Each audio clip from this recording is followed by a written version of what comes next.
to the GAB Talks by the Independent Press Award. I'm your hostess, Gabby Olzak. Today, we will be speaking with Hy Conrad, author of Sins of the Family, the second book of the Callie McFee mystery series. The first book, The Fixer's Daughter, is the winner of the 2022 Independent Press Award in Mystery. Hy began his career as a child actor. Though his TV credits are lengthy, including White Collar, Probable Cause, and The Good Cop, he is most widely recognized as the award-winning writer and co-executive producer for the TV series Monk. His love of mystery began with a series of interactive film mysteries, then dozens of solvable mystery games, which led to his creation of interactive projects for AOL and Prodigy. Hy has written hundreds of short story mysteries for Mystery.net, of which he was the creative director.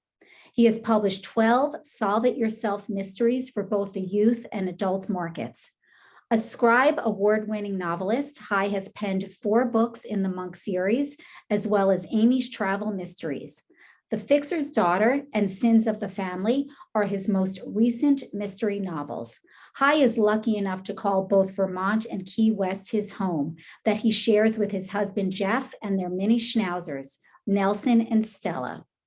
Well, congratulations, Hy, and welcome to the GAB. It's an honor to have you. Thank you, Gabby. It was an honor to get the award and honor to talk to you. Well, did I get all of your accolades correct? Oh, life is long and who knows? I don't remember half of them myself. I'm sure there are many more. So I read an interesting story, Hy, that the creator of Monk, Andy Breckman, found your work in a bookstore and contacted you to work on the series. And as they say, the rest is history. I'm so curious, what book did he discover? He didn't tell me. I had maybe 6 or 8 out of the time. It was probably something like Almost Perfect Murders. That was, I think, my first one. When I wrote this, it was like a collection of 12 solve-it-yourself mysteries, but each one was rather detailed and very, very clever, I thought. And my thought would be, oh, someone in Hollywood is going to pick this up and think, oh boy, I need to hire him for a Hollywood job. And that eventually did happen, although it took like 10 or 12 years. Andy, who created Monk and is still a very good friend, he had a project that got picked up, Monk, and he had spent like a year trying to write it and sell it. Then all of a sudden he had to write 15 more right away. So he panicked and he went to a bookstore and he looked through, clever mysteries, and he called me up and basically said, either I'm going to steal your stories or you're going to come work for me. So that's awesome. Literally the right time at the right place. So right. Having done both, what do you prefer, writing for TV or novels? They're very, very different. I do miss the writer's room. You show up there every day and, you tell jokes and you tell stories, and one of those stories or jokes leads to a plot. But it's a very collaborative process. And so there's always someone there to argue with you or to tell you if something's good. So it's quite different being alone. And, my husband will read things and give me some feedback, but, he can only read a book so many times, so many iterations of, I can only ask him to do so much. And then, you show it to friends and you show it to your editor. So it's a very individual process. You're never sure what's working and what's not working, where TV is a very, very collaborative process, not only with the other writers, but also with the producer and the director and the stars, who always have their opinions. So it's the difference between being a collaborative venture and not knowing how many of your jokes or how many of your plot points are going to get into a script, and then doing something on your own, which is very frightening in a different way. Yes, it certainly is. So why mystery, Hy? How did you get into that genre? As a kid, I always liked the ones where you could sort of figure it out, like Agatha Christie, Nero Wolfe, Sherlock Holmes, obviously, where if you thought about it hard enough and if you went back and if the author was playing fair with you, then you could solve it. And for some reason, I was very, very attracted to that. And I had done written an off-Broadway play, And one of the backers said, do you have any ideas of something that may work interactive? Because this was in the early 80s, and interactive was just barely beginning, whether it was AOL or the first thing I did was a video disc, which were like, this was even before VCRs. It was a big disc that would contain a whole movie, sort of like a Frisbee. And you would put it in a player and you could manipulate the sound and you could jump to a certain spot in the story. And I said a mystery would work. You could have many different mysteries, all starting from the same premise, and then branch out. And you could play it 16 or 32 times if you jump around correctly on the disc. And that became the video disc, the mystery disc, and was fairly successful and won some awards. And that got me noticed by Parker Brothers, and I got some jobs working for Clue. And I consulted on the movie. I wrote Clue VCR and other Clue-oriented things. And then I started getting other phone calls. And it was something that I could figure out how to do, which was great. Well, my family, we're big fans of the create your own ending murder mystery or just mystery books. When my children were growing up, we often did those, and it's a great way to get children really involved in reading, and adults also. It's the interactive format of it is really terrific. Yeah. I get letters from teachers all the time saying, can I use your books in my classroom, or I've been using your books in my classroom. Can I get some more? Yeah, I think it's a great educational tool. Absolutely. And so on to your most recent novels, your mystery novels. The Fixer's Daughter has been out for a while. Sins of the Family is the sequel. Tell us a little bit about it, and then we'll get a little deeper into how you came up with the idea. For Sins of the Family. Yes, well, you can do both, but I know Sins of the Family is just recently came out. So let's talk about that. Okay, so Sins of the Family is one thing I like to do in my books, and I think we instituted this at Monk, was you start out with one story, and then you have a side story, and then so it winds up being like two mysteries, and at the end you realize, oh my God, they're combined. The idea for this, it's hard to tell you the idea, because if I tell you the idea, then you'll know how it ends.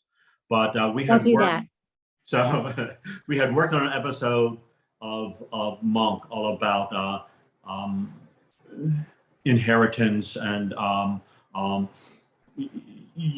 about DNA, and so that kind of led me to thinking about that. And so the story starts out with this guy who's in a high-tech firm. The firm is private; it's about to go public. He's going to make a lot of money when it goes public. And then he has a little arrest, and the heroine's father is a fixer, and he takes care of it and he does everything. But the young guy, winds up being convicted. No, he doesn't have to serve any prison time, but he gets convicted, and that conviction is enough to throw out. Is enough to get him fired, he's lost out millions of dollars. His whole career is gone because he gets fired because of a conviction, and he kills himself. And Callie doesn't want that to be true because he was a friend. Her dad doesn't want this to be true because he's the one who arranged the conviction, and Callie was there right after the murder, right after the supposed suicide. And so was it a suicide? I mean, she's a witness that kind of says, yes, it was a suicide. And so it kind of goes from there. And then you have another story that kind of weaves its way in and out. So you have a couple of things going on here. You have a relationship with the protagonist, Callie, and her father. So that's always an interesting dynamic to examine. How did you develop your protagonist, Callie?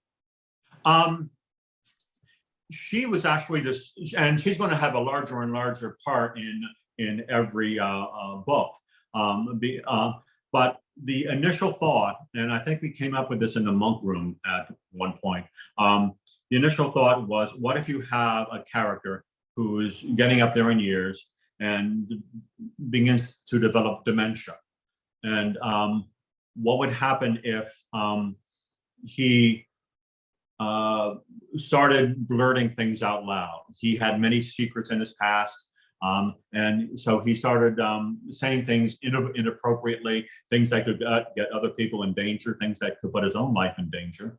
And so this idea that you have someone, and so what do you do with him? Besides, kill him off, and I don't want to do that. So, so I thought it became a fascinating idea, and to put him on the opposite side from his daughter, who's a journalist, wants to get to the truth. He has 40 years of covering things up. So he has a vested interest in covering things up. And how does she protect her father? And at the same time, get to the truth. Someone's been killed and her father's trying to cover it up, which is the plot of the first book. So I thought it would be interesting. And then every book, she becomes more and more this focus. And he, as his dementia develops, becomes less and less of a main character, and it's basically following her adventures. And it was great to see how she developed as a character. How a lot of the stuff that I do begins with the plot, and in order to make the plot work, your character has to do A, B, C, has to be this kind of person, and then pretty soon they develop into a real person, into a real personality. And that's always a fascinating process. Well, she definitely is evolving throughout the stories, without a doubt. Now, when you first wrote The Fixer's Daughter, the first of the Callie McFee mysteries, did you already know in your minds, you mentioned before that you start off and it's a bunch of different stories. Did you already know that you would have a sequel, The Sins of the Family? That was a hope. I think a lot of writers, I don't think I've done any one-offs, but yeah, a lot of writers will just have an idea for one book and it ends in a point where there can be no sequel and you don't want to write a sequel. But yeah, I always like the idea of developing characters as you go along. One of the first novels I ever wrote was a monk tie-in novel, where we used them monk characters, and then you develop stories using Adrian Monk and Sharona or Natalie and the captain and the lieutenant. So those obviously are serialized. Yeah, to me, it came naturally. I'm sure I have some stories in me that would not lend themselves to a series, but I always saw this as a series. So how much research did you have to do for both of the novels? You have journalists, politicians, lawyers, fixers. There's a lot going on. Well, Google is my friend. Isn't it all?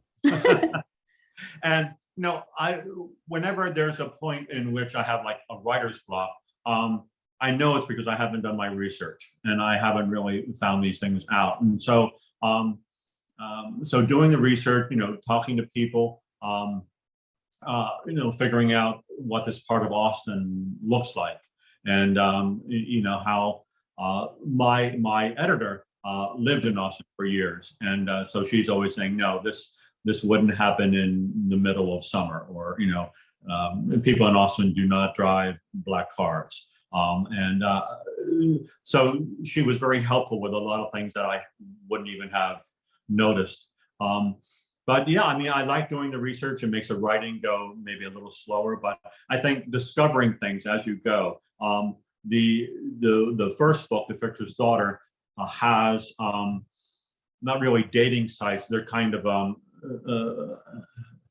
sugar daddy sites, which are real. And there are many of them. They're kind of frightening in a way, where you go on and you want a sugar daddy and someone who's going to pay your way, and maybe you'll sleep with them, or You kind of work that out as part of the arrangement. Um, so that's an aspect of the world that I had no idea about, except I needed something like that for the plot, and I began to look it up, and it was fascinating. So I like stories in which you're immersed in a different kind of world. Absolutely, as do I. So getting back to the setting, it does take place in Austin, both of the novels. What made you choose Austin? Do you have a special connection to it? Actually, I don't. Which is, I'm going to go this next spring. I'm going to go to South by Southwest and maybe do some book signings in Austin. But I wanted some kind of old boy world. Yes. I didn't want it to be New York. I didn't want it to be LA, because they have their own cultures of business and cultures of film, et cetera. I wanted something that was just a real, authentic old boy kind of world that is now butting heads with a new world. And so Texas seemed like a good location. Would have to be in the capital. And if it's going to be political in any way. And so that was Austin. And, Austin also has this very forward moving culture, as well as remnants of the old boy network. So it seemed to work. It seemed to work well. It certainly did. So you're a mystery guru. What do you think makes a great mystery novel? What are some of the most important elements? One of my favorite not too long ago was The Kind Worth Killing by Peter Swanson. And that was, I guess I must have read it 5-6 years ago. And I loved it because it took you in different directions. It starts out with one voice. It's told first person by one character. And then all of a sudden it veers off. And the great thing is that you knew the author was in control. You knew that this wasn't something that was going to disappoint. He's a very skilled writer. And so you're kind of along for the ride, and you're not second guessing his choices. And it's very immersive, and with characters who keep changing and keep surprising you. So I think in a mystery novel, the idea of surprise, Leonard Bernstein in music called it the inevitable surprise, where something is surprising, but then you look back and say, "Oh yeah, that was inevitable in many ways." And I think a good mystery that you can figure out does that. So for aspiring mystery novelists, what is the biggest don't you can tell them, you can give them? Don't say anything that's not important. And that can go in a variety of ways. The old Columbos, which were 90-minute programs, and they had to fill 90 minutes. They would show Columbo parking the car, double parking the car, getting out of the car, walking up to the front door, knocking on the front door, waiting for the person to answer the door. So all that is obviously in the modern world more and more extraneous. So one thing that we say in TV is start a scene as late as you can and get out of it as quickly as you can. Meaning don't throw in all the extraneous stuff.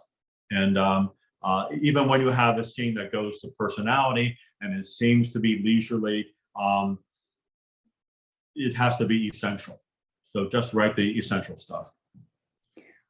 Should we expect a third Callie McFee mystery? I feel like you're already writing it. I feel like it's already written. I am. It's called The Man on the Bench. And I didn't want it to start from any exciting moment. I wanted to get into Callie's ordinary daily life and not have to start on some big moment. So she runs through the park every day after work, and there's this guy that she sits next to on the bench. And this is actually taken from a real character. There's a character in Florida. I'm not sure if it's Jacksonville or Tampa. It could be Jacksonville. And he sits on the bench every day, same time. People come up to him. They sit down next to him. They tell them their stories, and he's very sympathetic, and he listens, and people become devoted to him. They're expecting to see him every day. And so what happens if he no longer shows up and if he winds up murdered? Was it something that someone told him in private on the bench? Is it something about his own life and no one knows anything about him? So this was actually taken from a real news article. And so that, to me, that's kind of fascinating. What are the possibilities of why this person who appeared to be this homeless guy on a bench, harmless, everyone kind of just knew his name and that they would pour out their problems to him. What happens if he gets murdered? That sounds really interesting. And I do feel like there's another one after that. Are you thinking about something already? I know you are. Yeah, you take one thing at a time. In between the last one and this one, I went back to playwriting and wrote a play about the pandemic. And it was a comedy, a Black comedy.